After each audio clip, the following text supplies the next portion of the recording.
Good afternoon, everyone, and welcome to our webinar, Strategies for Improving Diversity and Inclusion, Lessons from the ETS CGS Award for Innovation in Promoting Success in Graduate Programs. The primary goal of today's webinar is to share the work of the 2016 winner of this award, Cornell University. But a secondary goal is also to address questions that you may have about submitting a proposal for this year's award. As you probably know, proposals are due September 8th. And so we look forward to answering questions you may have about the proposal process in the question and answer period. Our plan for today is to share a presentation for about 25 minutes, and then we'll move to the Q&A. I want to make sure everyone is aware that the recording and slides will be emailed to participants and also posted on the CGS website.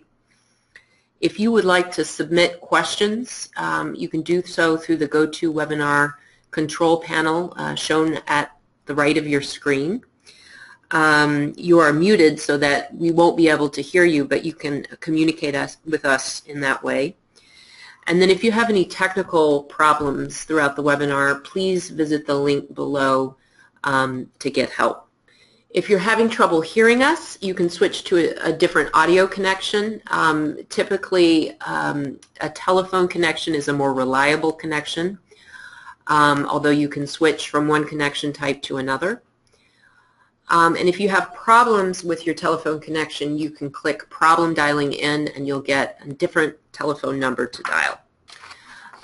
So now I will turn it over to the Cornell team for their presentation, Innovative Inclusion Interventions, I3, Promoting Graduate Student Success Through Advancements in the Climate of Graduate Education. And our speakers today are Barbara Nuth, Senior Vice Provost and Dean, Sarah Zereth Hernandez, Associate Dean for Inclusion and Student Engagement, and Colleen McClinn, Director of the Cornell University Center for the Integration of Research, Teaching, and Learning, CU CERTL. Thank you. Thank you, Julia, for that introduction, and welcome everybody. We're very pleased to, be the award recipient for 2016, and so I want to thank ETS and CGS for that recognition and for the resources that go with it, and want to welcome everyone who is participating in this, either if your main interest is to learn about what Cornell University is doing, or if your main interest is to position yourself well for the coming submission. So good luck to those of you who are putting in a proposal this year. As Julie indicated, there are three presenters today. You'll hear from me first, and then I'll wrap up at the end. And then Associate Dean Hernandez will talk about one component of the, or a couple components of the work that we're doing, and then Director McClinn will talk about the other components. And then, as I said, I'll wrap up. Cornell's approach to this set of initiatives has been to promote graduate student success and an inclusive climate through a series of 4 different interventions that are targeted on inclusiveness and are different from one another but related. We'll talk briefly, at least, about each 4 of these. These include a Summer Success Symposium, includes a partnership with Cornell's Interactive Theater, which involves a video with guided, facilitated discussion called My Voice, My Story, Lived Experiences of Graduate and Professional Students, which is implemented by actors but based on real stories that graduate and professional students have shared with us. The third intervention is an Inclusive Teaching Institute, which we offer in large part through our CU CERTL program, the Center for the Integration of Research, Teaching, and Learning. And then fourth, you'll hear about the Intergroup Dialogue Project. As we review these 4 different interventions that we're implementing as part of this overall effort to improve climate at Cornell, one of the things that I'll point out as a major theme, it's more of a process-oriented theme, is the importance of partnerships. We believe this is important for the success of our own programs and our own ability to, one, have impact across the university and leverage other resources to have a greater impact. But in some ways it also increases capacity across the university because it brings in other units to be more aware of and more familiar with the particular needs of graduate student and professional students.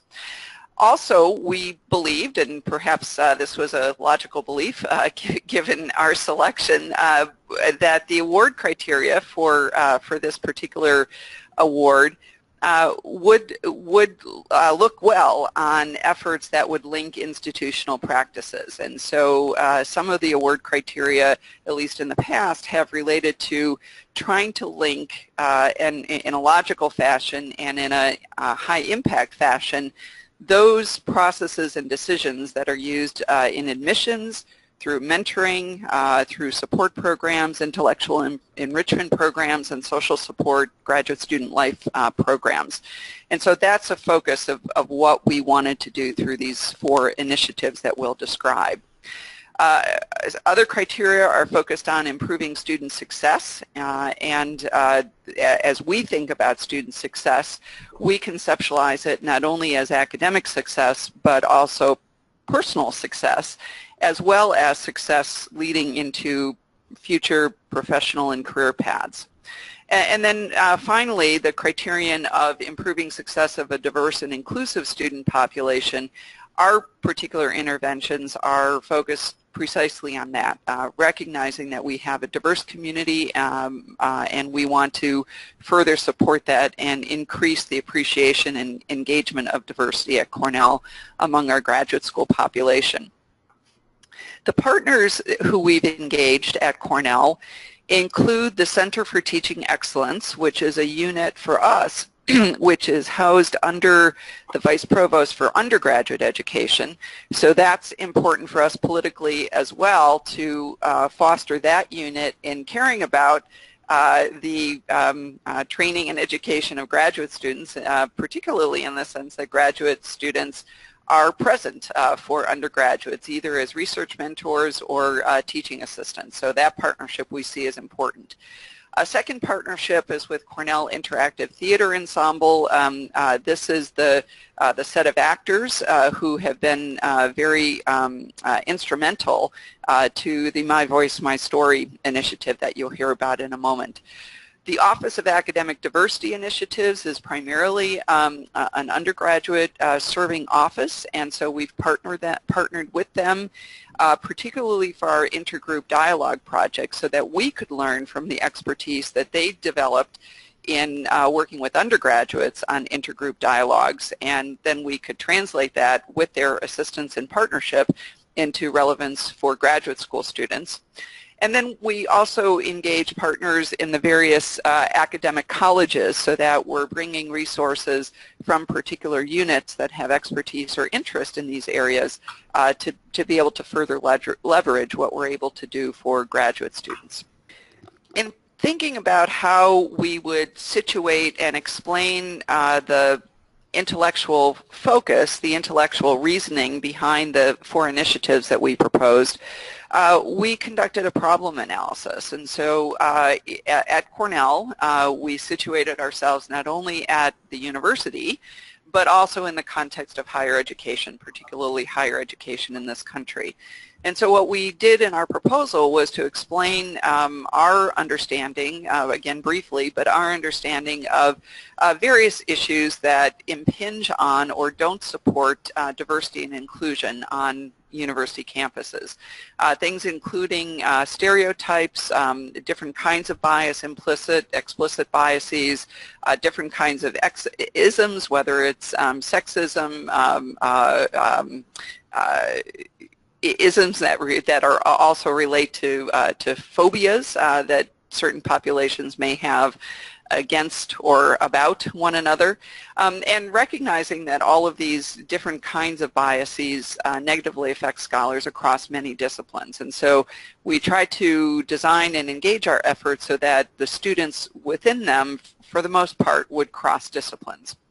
We also recognize that simply talking about things is not the way to engender change, and so we're trying to set up spaces and opportunities for students and faculty to engage in honest and frank discussions, but also to engage in action. And so you'll see that throughout the 4 different interventions that we describe. And as I indicated, we're trying to create opportunities for dialogue so that the university can become engaged in these very important issues of diversity and inclusion. To situate our design, we looked, particularly Dean Hernandez, looked at Tinto's model of doctoral student persistence, which suggests that in order to foster persistence in the doctoral community, students have to integrate into that community both in an academic sense and in a social sense. And this particular model offers some examples of the kinds of circumstances that can interrupt the academic and social integration of graduate students. Things like experiencing academic or social isolation, being excluded from informal networks or from formal networks, experiencing different prejudices, implicit or explicit bias, different phobias, different isms, and in generally not feeling accepted or valued as a member of the university community. So what we then were trying to do is to develop interventions that could lead to the fostering of an inclusive climate where all members of the graduate community, faculty, students, staff, understand and value students, people with diverse identities, diverse experiences, and diverse perspectives. So as a reminder, the 4 initiatives that you'll hear a bit more about are the Summer Success Symposium and the video facilitated dialogue project called My Voice, My Story. And Sarah Hernandez will talk with you about those 2. And then we'll hear about the Inclusive Teaching Institute and the Intergroup Dialogue Project, and Colleen McClinn will talk about those. And then after their sessions, I'll wrap up talking very briefly about our activities for assessment of these different interventions. So at this point, I'll turn it over to Sarah. Okay. Hello, everyone. Thank you again for joining us today. So I want to walk us through our Summer Success Symposium as well as our My Voice, My Story project. And the Summer Success Symposium is a one-day event that is for new and continuing doctoral students. The predominant focus is on students who are from underrepresented backgrounds, although it's not exclusive to those students.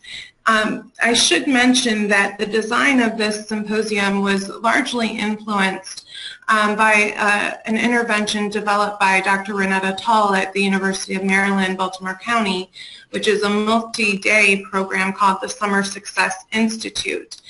So learning from some of the successes of that institute, we employed certain methodologies to design our Summer Success Symposium.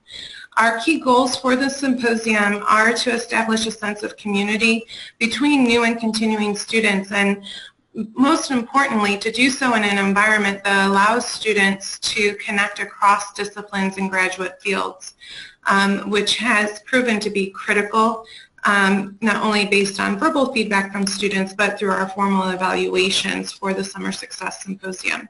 We also utilize this as an opportunity to promote engagement with diverse speakers, which include alumni, staff, as well as faculty.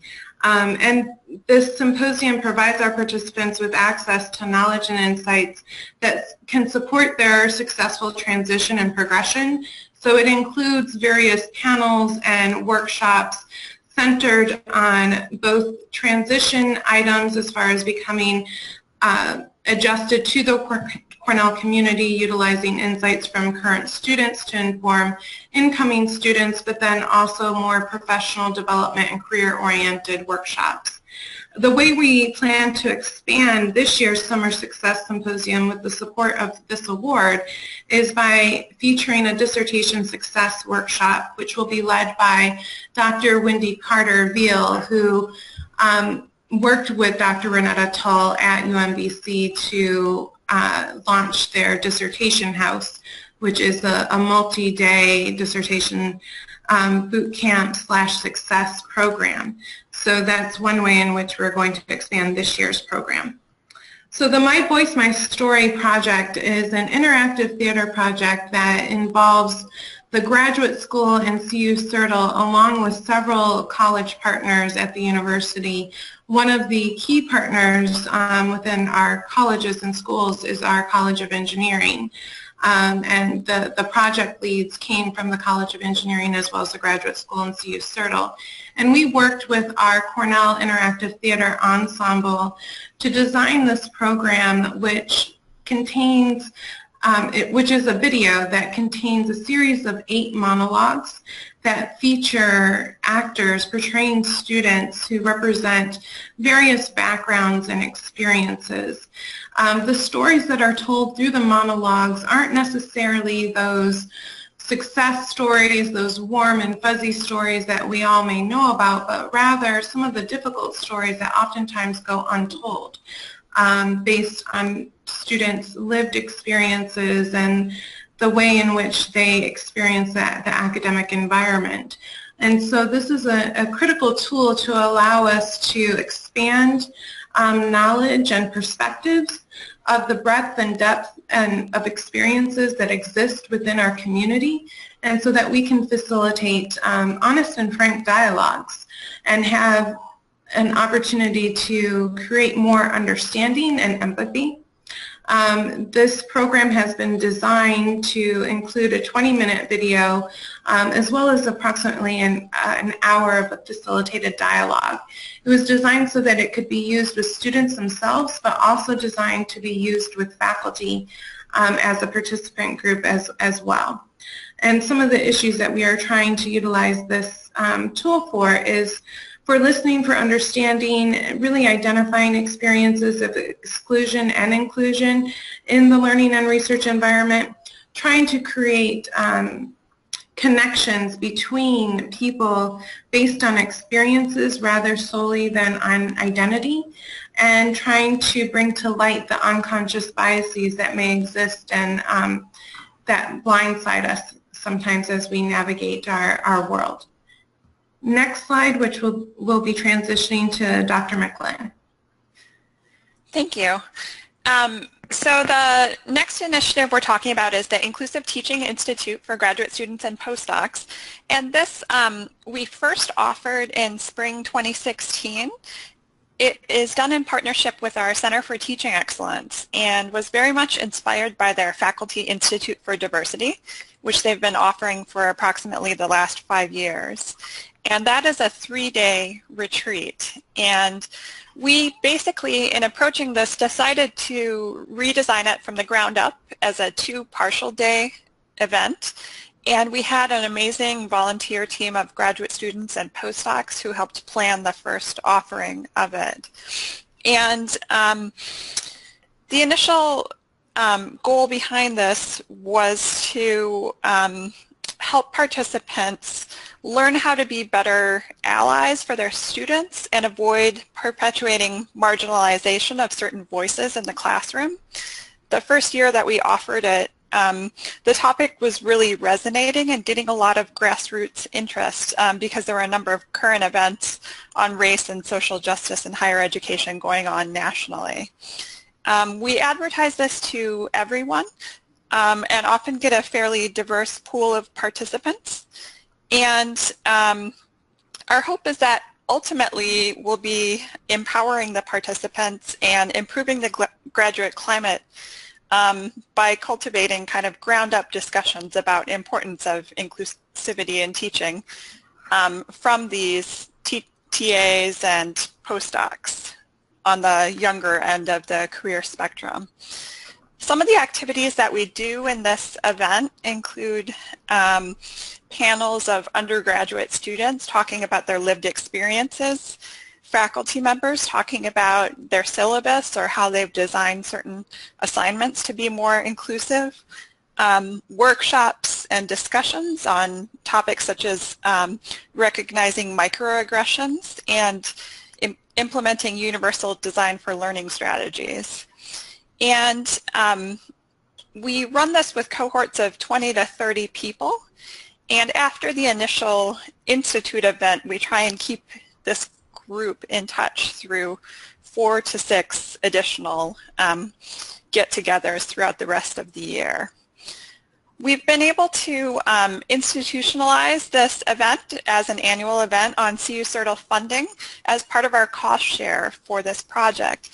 And the award is going to enable us to plan for adding a custom interactive theater element.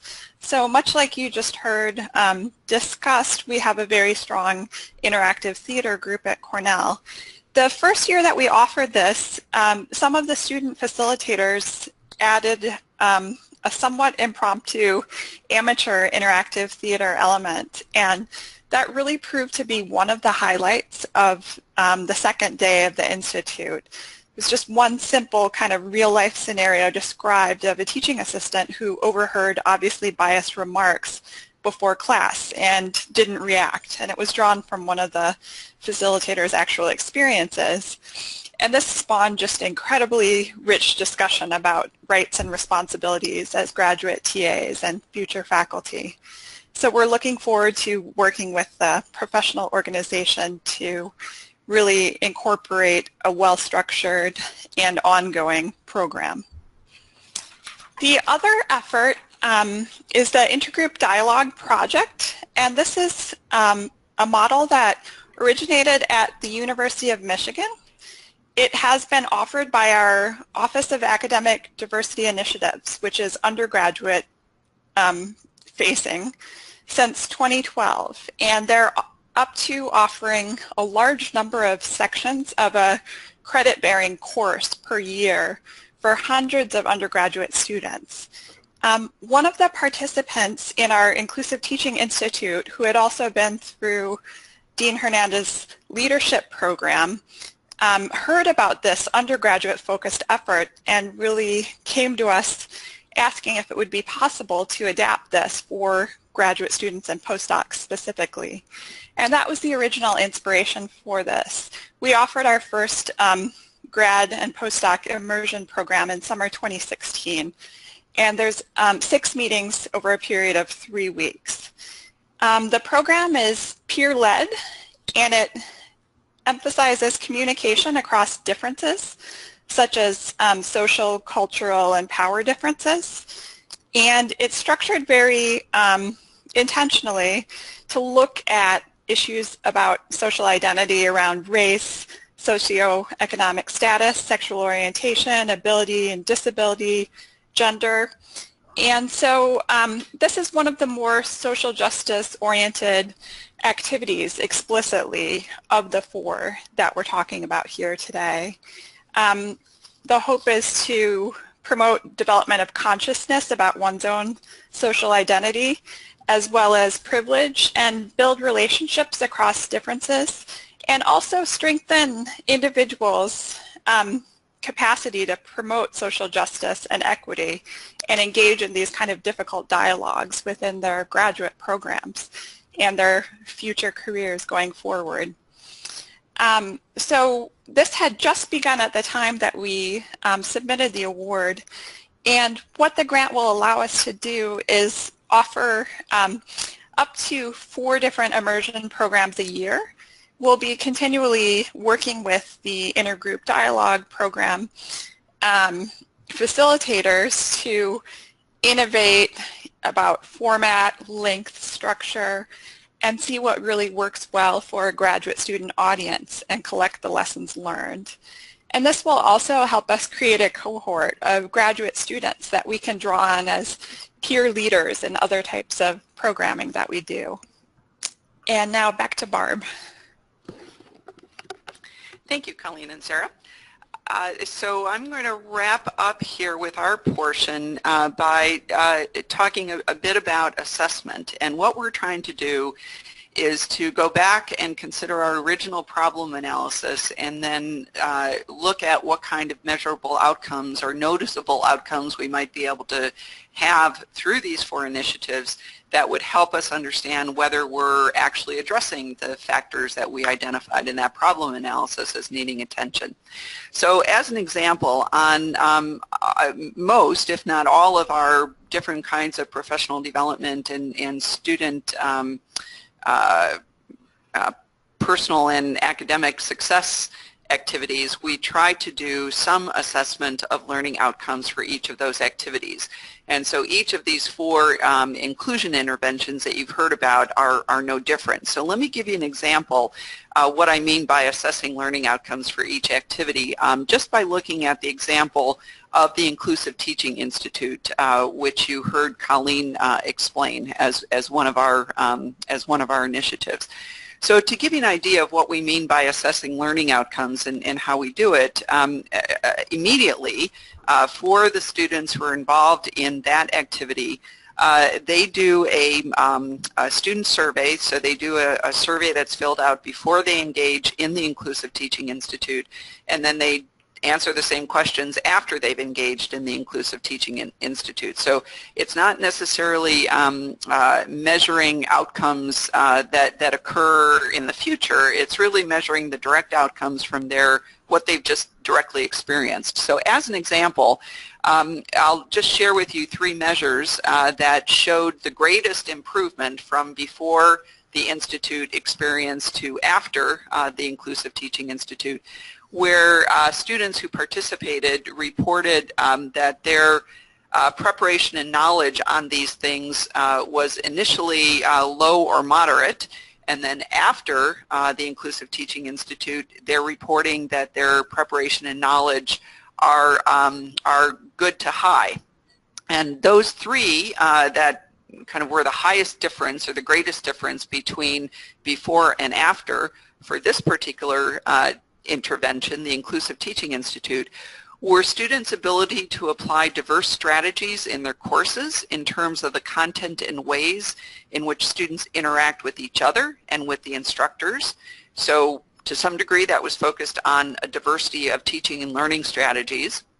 A second item was students' ability to identify inclusive teaching strategies that could be incorporated in courses. Again, one about teaching and learning processes. And then the other that I want to point out as a learning outcome where students noticed a lot of difference between pre and post measures was students' ability to recognize how potential microaggressions and student-instructor behaviors, whether they're intentional or not, affect the classroom climate. So students did gain an ability to have some knowledge and understanding and recognize microaggressions, which is an important concept when we're talking about the original problem analysis and the kinds of climate issues that we were trying to address. So that's one example of how we use learning outcomes to assess the impact that we're having. We also then look at trend data that's occurring actually among our student populations, and we do this through 2 main mechanisms. We have a doctoral experience survey that we administer to all doctoral students except new students and except graduating students. So think of it as all doctoral students in years 2 through 5 roughly. Every 2 years, we administer a doctoral experience survey in the beginning of the spring semester. We also administer a graduating student exit survey for each of our graduation periods, January, May, and August. And in both of these surveys, we're asking students to reflect on and to rate in a quantitative way their overall experience at Cornell, their academic experience, their student life experience, their experiences with faculty in terms of the mutual respect or not, and the kinds of productive interactions, the kinds of mentoring relationships they have. We also ask about experiences with peers regarding mutual respect, regarding informal and formal networks and their ability to interact with peers in those ways.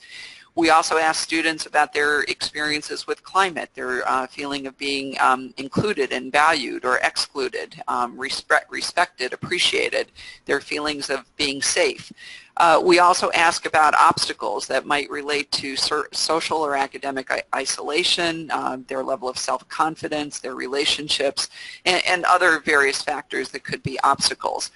And so what we're able to do then, because we do these doctoral experience surveys and graduate student exit surveys over time, and we know in terms of the data that's behind these surveys, we can look at individual student responses and how those individual responses have changed over time, but we can also look at the mean responses, average responses, median responses for different cohorts over time. And so because we have the background demographics of students from our student record system linked to the surveys, we can analyze by male versus female. We can analyze by race and ethnicity. We can analyze by international or U.S. And so it gives us a wealth of information where we can look at the university as a whole over time. We can look at particular degree programs over time and really understand whether we're having an impact in terms of the outcomes that we identified in the original problem analysis, whether we're moving the needle on those outcomes or not. So we hope at a future CGS meeting we'll be reporting out on these kinds of trends that we're seeing after we've had full implementation of these 4 interventions. I'll turn it back over to Julia now. Thank you very much to all of our speakers for their presentations. I wanted to make sure that those coming into the webinar a little bit later are aware that Anna Naranjo, who leads the award program here, is also on hand to answer questions about the proposal process and request for proposals. You may also, of course, address a question to Cornell's team by using the questions box on the GoToWebinar control panel. So I'll start with some questions that have already come in. The first couple of them are about assessment. The question is, how important will it be to assess persistence of the success factors into the future lives of students and alumni? Do you plan any longitudinal assessments? That's a very good question. We are implementing, we have since 2014 been implementing an alumni career outcomes survey in which we survey our graduate school alumni who are graduates within the past 20 years. So of course, as as time goes on, we'll have more than 20 years of data, but that's the population that we target. We in that survey ask them questions related to not only the kinds of job that they hold, but we also ask them about questions related to their satisfaction, their work environment. We also ask them to reflect on how well their graduate school experience prepared them for what they're doing, and also give us suggestions on changes they would like to make or they would suggest we make in terms of helping our current students be successful on the job market in whatever job area those graduates now are. So reflecting now on our alumni career outcomes survey, we don't really have climate-related questions per se in what we're asking of alumni to reflect on their current work environment, but in the sense that, again, we have their demographic data, we will be able to look over time and compare whether, for example, job satisfaction or whether, for example, the same kind of advice, both in terms of how we improve our program for current students or how they're reflecting on how well their graduate school experience prepared them for their job, those kinds of things we will be able to link to these different demographic factors and different elements of student records. So in a sense, we may have some indirect indicators over time as we look at our alumni career outcomes survey. Thank you. We've also had a question about whether the instruments you're using for these assessments are available to those who are looking for instruments. Is this something that others can use or access? I'll comment about our surveys. We've been very willing to send the survey instruments to other schools. We don't have them posted publicly, but if somebody would like to send an email to me, I can put you in touch with our assessment director at Cornell, who could certainly send those survey instruments out. And one reason why we like to send them is because then we keep track of who might be using the same or similar questions. My email address is bak3@cornell.edu. I'll ask Sarah or Colleen if they have any comments about the particular assessment instruments they've designed and are using specifically for learning outcomes in the interventions themselves. Yes, I can speak to that a little bit. So the workshop assessments and reflective prompts that we've developed for some of our programming, we're looking closely at that as part of a CERTL-related Alliances for Graduate Education and the Professoriate project that we're also participating in. There's 9 different campuses participating, and we're sharing strategies around improving the graduate climate for that. So part of our goal with that project is to continually refine the way in which we're assessing our workshops and our institutes and programming, and ultimately try and disseminate beyond our individual campuses as well. So that certainly, I think, would be fine. Again, we don't necessarily have a lot of things posted publicly to the web, but we're happy to share them one-on-one. Thank you. Just following up to that, is the 20-minute Voices video available for viewing as well? At this time, it is not. It's something that we might make available in the future, but right now we're not making it publicly available. All right. Thank you.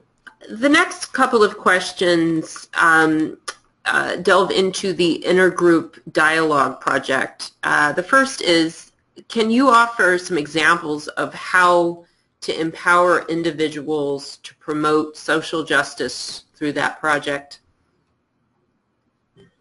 Sure, I can take that on and provide an example. So last summer, when we launched our first offering of the IDP course for graduate students, one of the students who had gone through that is a leader in the Cornell chapter of Graduate Women in Science.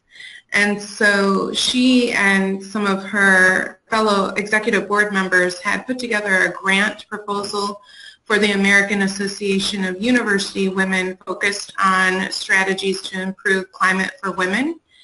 And one of the initiatives that they employed with the support of that grant was an IDP workshop focused on social justice in the STEM disciplines. So rather than offering the full course, which that she went through, the workshop was a series.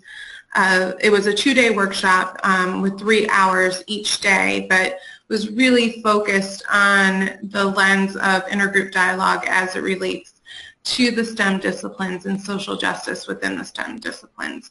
And so she was part of creating the design for that workshop in collaboration and with guidance from the director of our intergroup dialogue project, who also happens to be a Cornell PhD alumna.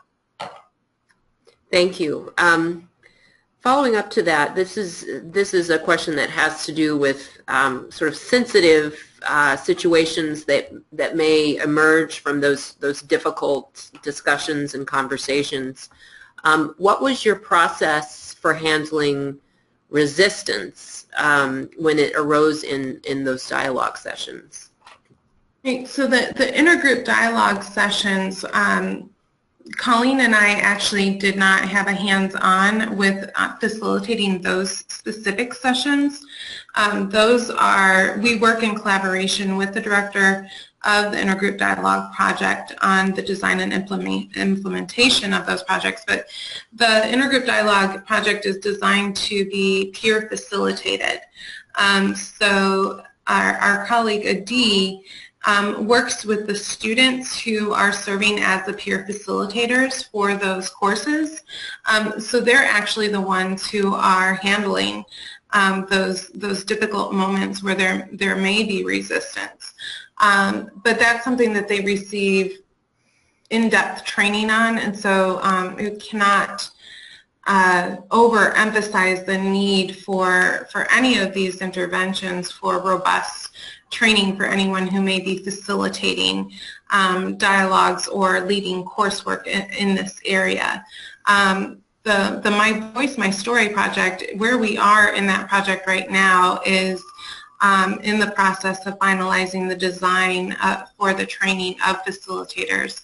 And this is the skills and knowledge needed to be able to facilitate those difficult dialogues is something that we're keeping in mind as we're trying to find that balance of being cognizant of people's time who may be going through the facilitation training, but also knowing that we need to spend significant time in order to prepare people so that they don't find themselves in a situation in which they're not able to move a dialogue forward, especially if there is resistance. And so in all of these interventions that center on components of facilitated dialogue, always key is to listen. The facilitator, when we're in those roles, it's very critical that we're not reactive if we don't agree with somebody, but rather that we express gratitude to people for sharing their perspectives, but then invite others to provide their feedback and perspective so that we can move that dialogue forward. Thank you.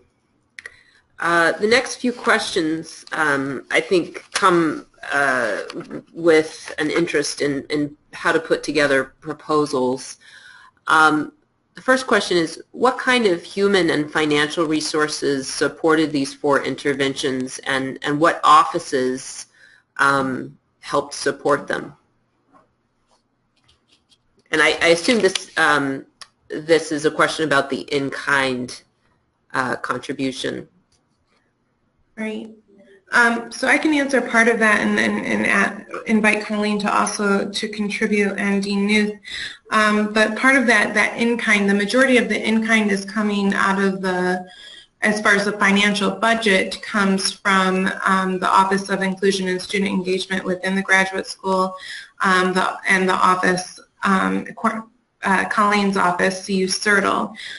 The interventions as it relates to human resources, as Dean Newth had emphasized at the beginning of the webinar, a lot of the work that we're doing in this arena heavily relies upon partnerships. And so, for example, the Summer Success Symposium was an initiative that was initiated through a partnership between the graduate school and the College of Engineering at Cornell, specifically the Diversity Programs and Engineering Office.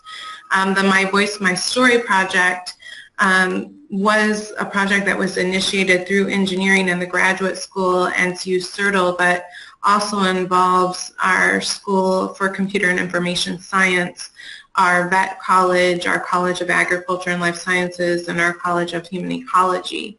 And then, of course, with the Intergroup Dialogue Project, that is a 3-way partnership between the graduate school, CU CERTL, and the Intergroup Dialogue project itself. So each of these are examples of where we are leveraging partnerships, and we are trying to have the broadest impact possible by identifying when and where shared goals and interests exist, so that we within the Cornell community are doing work in collaboration and in concert with each other rather than in siloed spaces. So that's been our approach. Colleen? I can add to that a little bit. In terms of the facilitation for the Inclusive Teaching Institute, myself as CU CERTL Director and then the Director of our Center for Teaching Excellence have been some of the main facilitators and organizers. I'm fortunate in that a big part of CERTL's mission is learning through diversity, and so certainly programming that has an emphasis on leveraging diversity proactively as a strength rather than kind of responding to issues as they arise later is an important element of my job, and that allows me the time to really work on the one-on-one programming. Within the intergroup dialogue project office, because they do such a high volume of programming for undergraduates and also faculty and staff, they have some full-time staff that have been partnering with us. And then Sarah alluded to the fact that some of the programs are peer facilitated. I know that they have employed graduate students who have been through the program to facilitate sessions of the program for other groups, either as hourly appointments or I think sometimes they've had teaching assistantships as well. And this is Barb. I'll just comment that for our budget, the single largest expense that we used the award for was actually paying for the time of the Cornell Interactive Theater Ensemble. You're hearing from Sarah and Colleen describing partnerships with units where individuals within those units can justify and sometimes do want to expand their reach into the graduate student population. So the staff time is largely covered, and in some of those activities, then what the financial resources go for is things like the food costs or the materials and supplies for the workshops or for the teaching institutes, those sorts of things. But in the case of the interactive theater, those actors within the ensemble are not necessarily, assigned to do work with graduate students, and so we do pay for their time, and we pay for the production of the video. So, that's where to us, this importance of partnerships and being able to identify units on campus where they may not necessarily have in-depth or very active programs with graduate students, but they are able to. They are able to see that as part of their overall mission in the university, and so we help expand capacity to address graduate students across the university by engaging in these partnerships. Thank you. We have a question about your sustainability. I think, as most of you know in the audience, one of the requirements of the proposal is that you include a sustainability plan. And so there's some curiosity about what Cornell's plan looks like. Yeah, so let me address that, and then if I misspeak or they have additions, Colleen and Sarah can jump in. So, for example, with the Inclusive Teaching Institute, because CU CERTL is a lead on that with the Center for Teaching Excellence, in the future, operational funds from CU CERTL will be redirected to focus on supporting the Inclusive Teaching Institute. What the award funds do this year is to help us evaluate the impact of different things that we're trying in the Inclusive Teaching Institute. So, learning by doing, and then deciding which of the things that we try seem to be most effective given the learning assessments that I shared with you, and which things were useful to try but didn't really pan out to have the outcome that we wanted to have. So that's one of the things that this helps us leverage. Paying for the actors in the ensemble for the My Voice, My Story project, that in a sense is an upfront expense for the actors' time and to produce the video. So the video, assuming hair and clothes styles do not change tremendously for a few years, that will still continue to be relevant for at least a few years. So those are the kinds of things that we're trying to look for is how can we use the resources that are available through the award to either test ideas or to leverage the production of a product that will then be able to serve us with continuing resources that we have available into the future years. Thank you. What has been the biggest surprise or unanticipated outcome of this work? And is this too premature an inquiry? Sarah, Colleen, any surprises? No huge surprises. It may still be a little early for the inquiry. The one spot that wasn't a huge surprise, but I think we may have been overly optimistic, was how quickly we'd be able to be prepared to facilitate the My Voice, My Story sessions, and then also to identify prospective facilitators to bring on board as we cultivate a more robust team of facilitators. But nothing else that I think has been overwhelmingly surprising. All right. Another assessment question. Have you developed any instruments for evaluation that do not rely on self-reported data? Colleen, do you want to talk about, is there anything through CU CERTL where you're actually looking at the physical products that, that students are preparing? We actually did, at this year's Inclusive Teaching Institute, assign reflections at the end of day 1 and day 2 that we had participants submit within 24 to 48 hours. And so we have those participant statements as artifacts that we can analyze. We haven't developed the exact kind of rubric or structure for doing that. In some senses, this was the first time that we did that, so any kind of rubric or coding scheme we developed might emerge from looking at the first set of responses that we got and then be applied going forward. But we were, I guess, another surprise. We were pleasantly surprised by how willing participants were to go above and beyond participation in the Institute and actually submit those assignments and go to the trouble to write down their reflections and ideas. There was almost no resistance to that. People were, I think, mainly self-motivated. We did also offer a certificate for people who successfully completed all the requirements. Thank you. Just one more question to conclude, and it has to do with the reach of this project.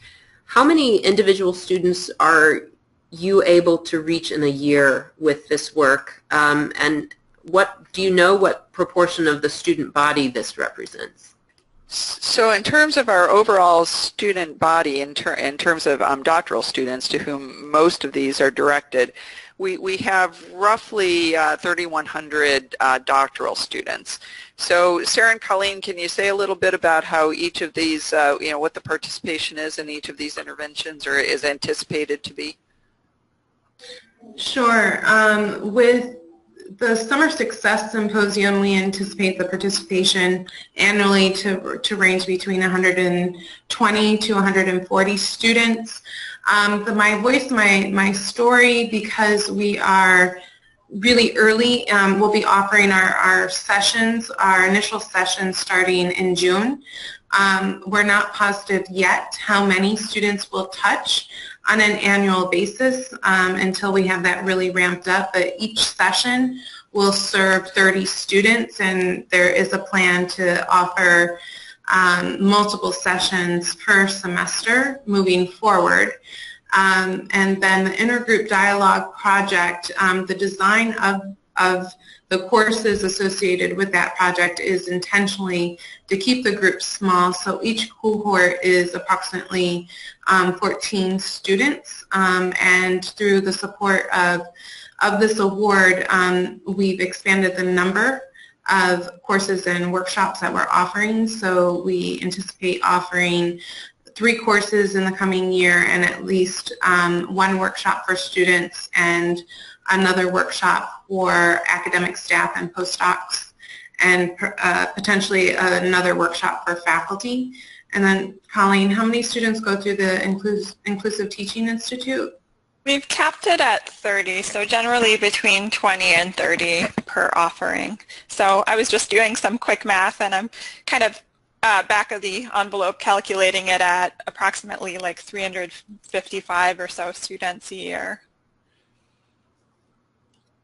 All right, thank you. Once again, I'd like to thank today's presenters from Cornell for their excellent presentation. I'd also like to thank ETS once again for their generosity in supporting this award. And as we close, I'd like to just make two quick announcements.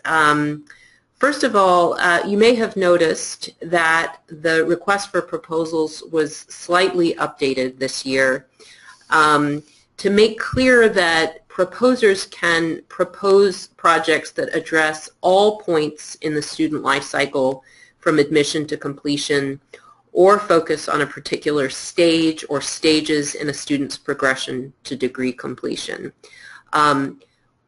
We still expect to receive proposals that link innovative admissions practices with other institutional practices.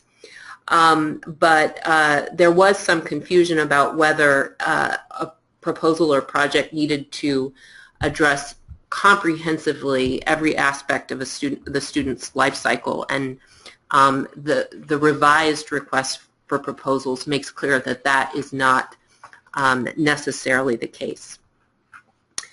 The second announcement I'd like to make is that CGS will be holding a hot topic session highlighting the work of other past awardees of the ETS CGS Award, and that will be held at our summer workshop on Tuesday, July 11th from 11 to noon, and you'll be able to hear from other past awardees in that session and get additional guidance on preparing a proposal.